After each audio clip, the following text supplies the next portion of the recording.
Olá, turma, tudo bem? Vamos dar continuidade ao nosso assunto sobre fungos, né? E depois a gente vai ter um vídeo também para vocês sobre revisão e a coordenação ainda está a definir, né? Quando será as avaliações, por causa ainda que a gente não se sabe, né? Ainda não se sabe. A gente ainda não sabe sobre o retorno das energias aqui no nosso estado. Alguns bairros ainda estão passando pelo revezamento, outros sim, outros não, né? Então é meio complicado fazer um período de avaliação nesta época. Mas fiquem calmos, fiquem tranquilos, que a coordenação irá direcionar certinho e irá mandar mensagem para vocês no WhatsApp, ok? Enquanto isso, vamos dar continuidade ao nosso assunto. Teve uma aula passada, a gente começou a estudar aqui sobre os fungos, né? A gente vê as principais características, curiosidades, né? E importâncias ecológicas dele, né? Então, vamos lá. Ó, né, eu falei para vocês que são seres eucariontes, únicos e pluricelulares, tá? Com uma única só característica celular ou com vários tipos de características celulares diferentes, tá? Eucarionte porque tem o seu núcleo protegido, né? E heterotrófos porque eles não conseguem produzir seu alimento, eles dependem de outros seres vivos para conseguir obter os seus alimentos. Um exemplo aqui, eu tenho um cogumelo, eu tenho um bolores, né? O cogumelo, por exemplo, você consegue observá-lo a olho nu, ele é pluricelular. Por exemplo, lá uma levedura, um bolor, você não consegue observá-lo, só se for microscopicamente, né? A gente consegue observar que eles são unicelulares. Aqui, ó, unicelulares e pluricelulares. Unicelulares você consegue observar em microscópio, ok? E pluricelulares você consegue observar a olho nu, né? Tem isso aqui, esse tipo de cogumelo, tem aquele orelha de pau, né, que fica preso em tronco, entre outros. E eu falei para vocês que eles também são heterotróficos por absorção. O que quer dizer isso? Eles lançam enzimas no meio para que haja degradação e através de suas hifas, eles conseguem fazer o processo de absorção. Então, eles lançam substâncias orgânicas, né?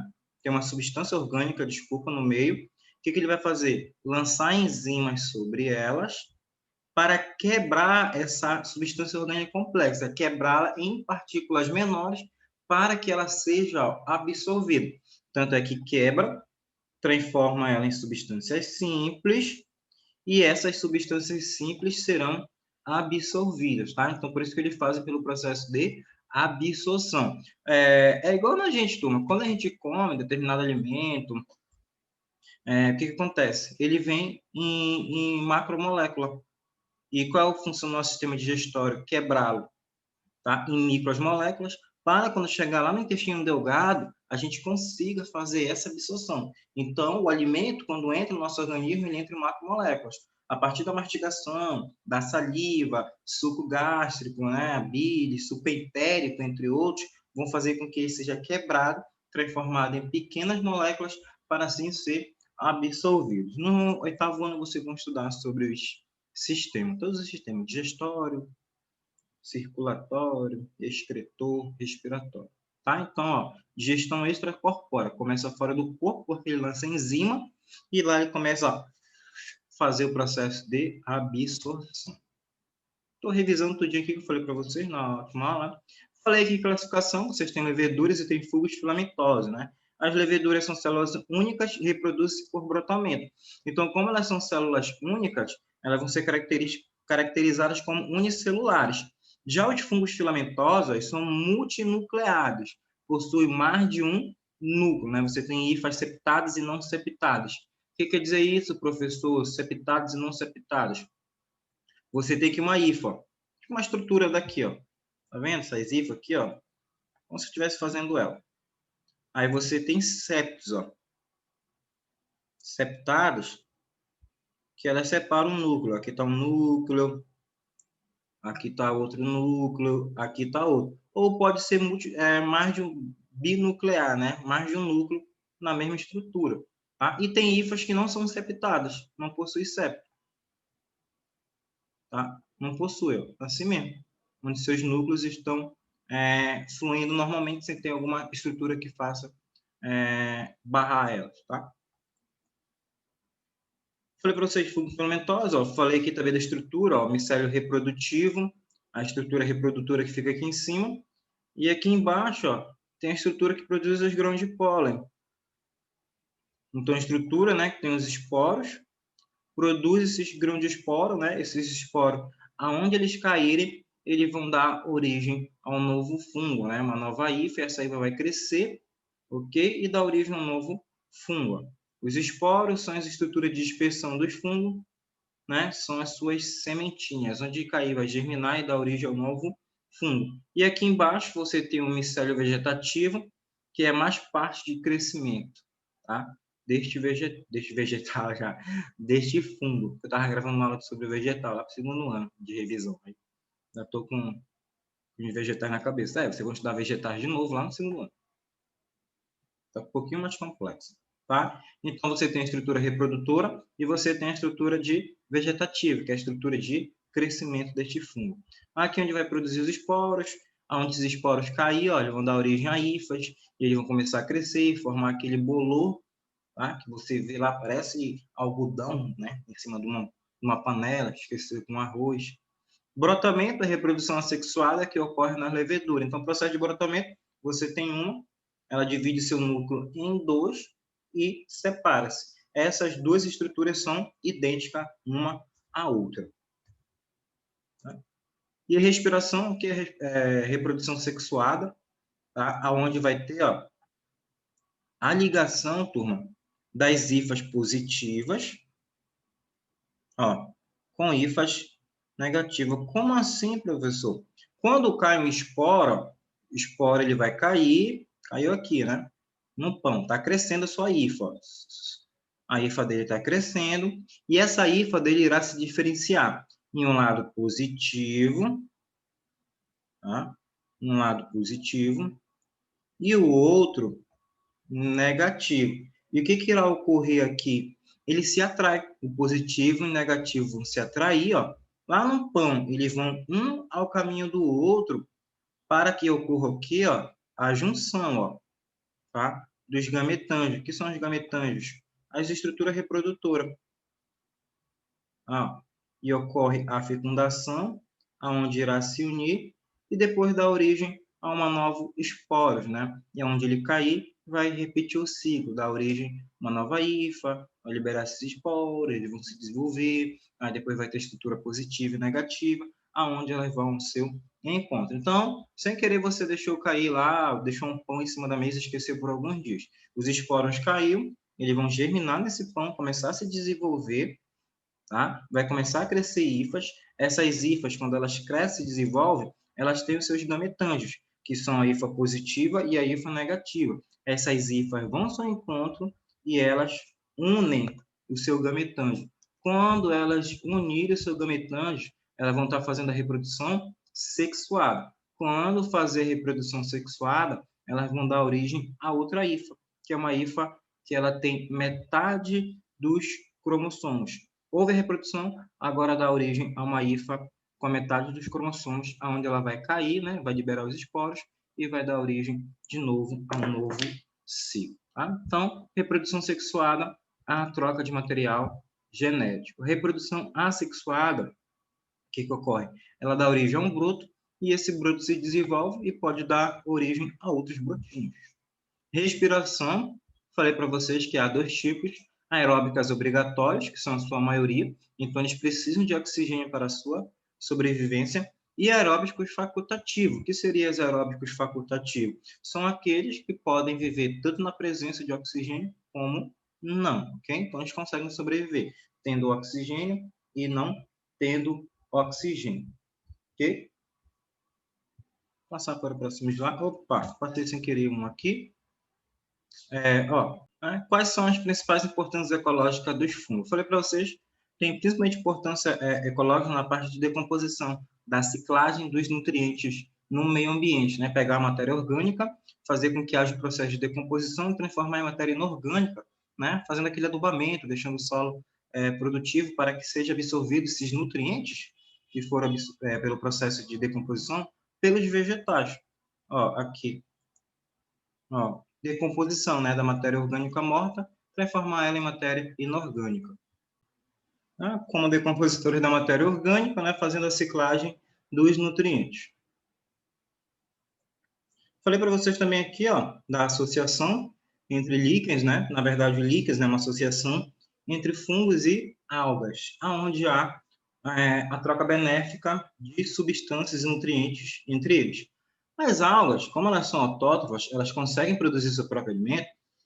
O que elas vão fazer? Elas vão ceder os nutrientes para o fungo, e o fungo, como ele consegue ajudar no processo de absorção de água, né, ele passa a água para as algas. Então, é uma troca benéfica. Algas passam a glicose para o fungo, e o fungo ele passa a água para algas, ok? Então é uma troca benéfica. Se você separá-los, eles irão morrer, eles não vão ter como sobreviver, porque geralmente é em ambientes inóspitos, né, onde eles não há uma sobrevivência para eles separadamente. Então é ambiente lá onde a condição de vida para eles não é adequada. Então eles só vão conseguir sobreviver nesse local fazendo o processo de associação.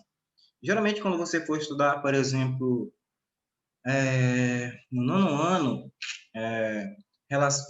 sucessão ecológica, você vai ver que um dos primeiros pioneiros a chegar no ambiente são os líquens, que eles vão fazer com que haja, né, por exemplo, lá a quebra do solo, principalmente lá um solo rochoso, então começa a quebrar, né, liberando substâncias químicas, preparando para virem outros, principalmente lá umas gramíneas, né, pequenos capinzinhos, e assim começa, né, o processo de crescimento, por exemplo, uma ilha vulcânica que surgiu, né, a surgir uma vegetação lá. Então, é bem lento, é um processo demorado, mas os líquenes, por exemplo, na sucessão ecológica, eles são um dos organismos pioneiros. Eles são um dos primeiros a chegar lá e a se desenvolver. Também falei para vocês de micorrizas, que são a associação entre, né, as raízes de plantas com as hifas, né, que fazem com que junte as micorrizas. E é praticamente igual lá dos líquens. Os fungos, eles vão passar a água, ajudar esse vegetal a conseguir fazer um processo maior de absorção de água do solo. Já os vegetais vão passar os nutrientes, né, a glicose, para esse fungo, ok? Então, é uma troca benéfica entre eles.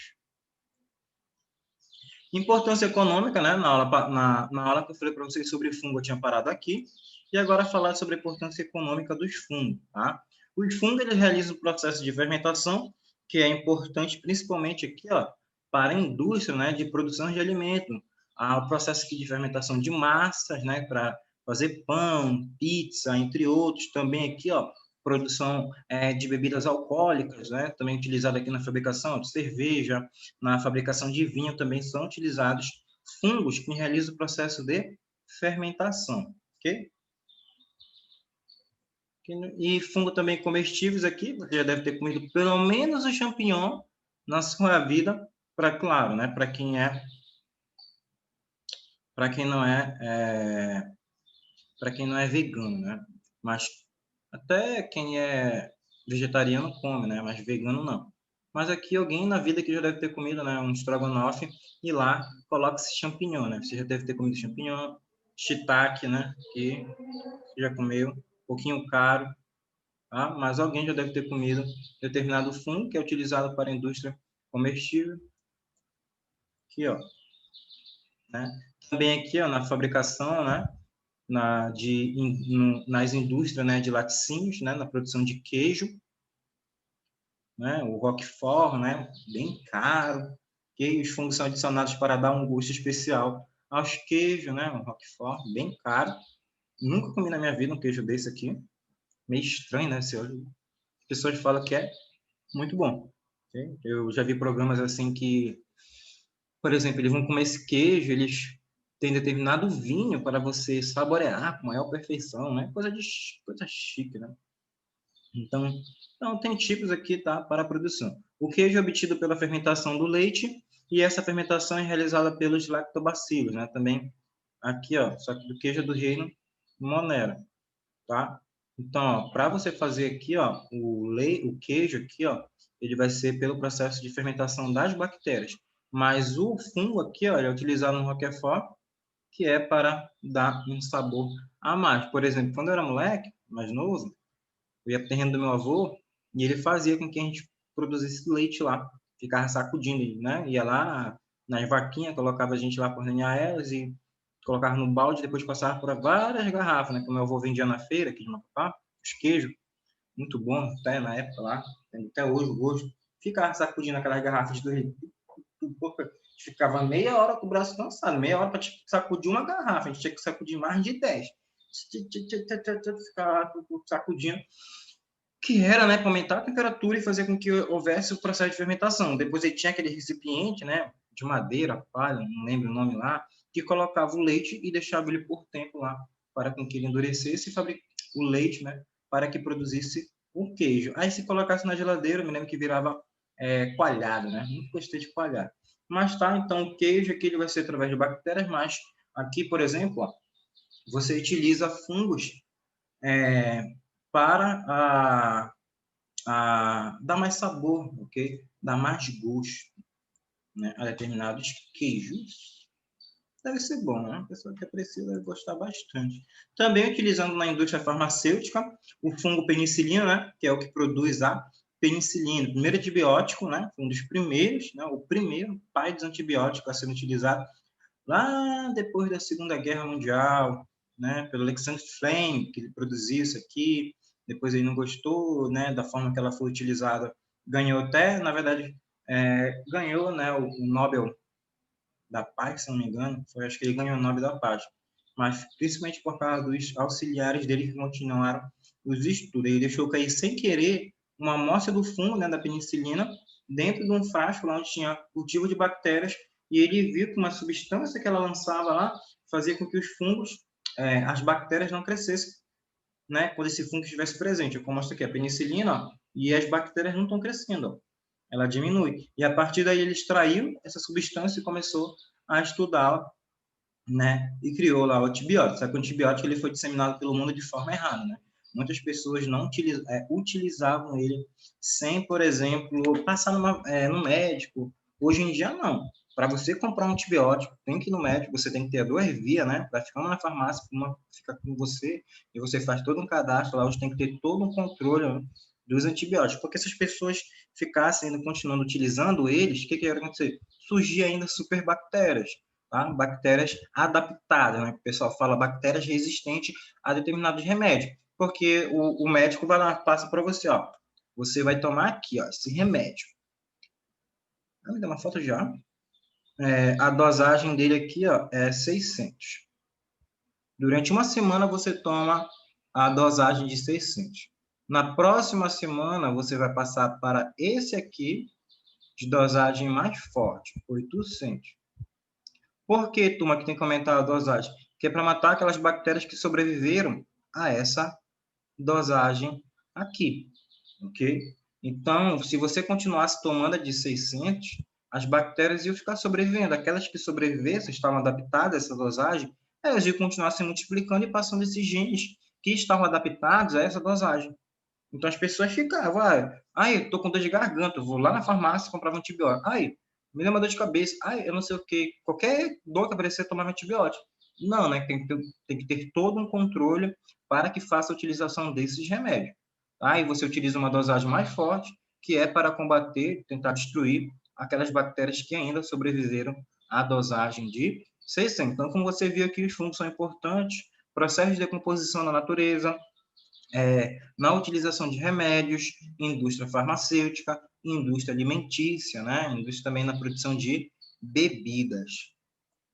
Aqui, ó, Alexander Fleming, lá em 1985 e 1955, a sua morte, logo após.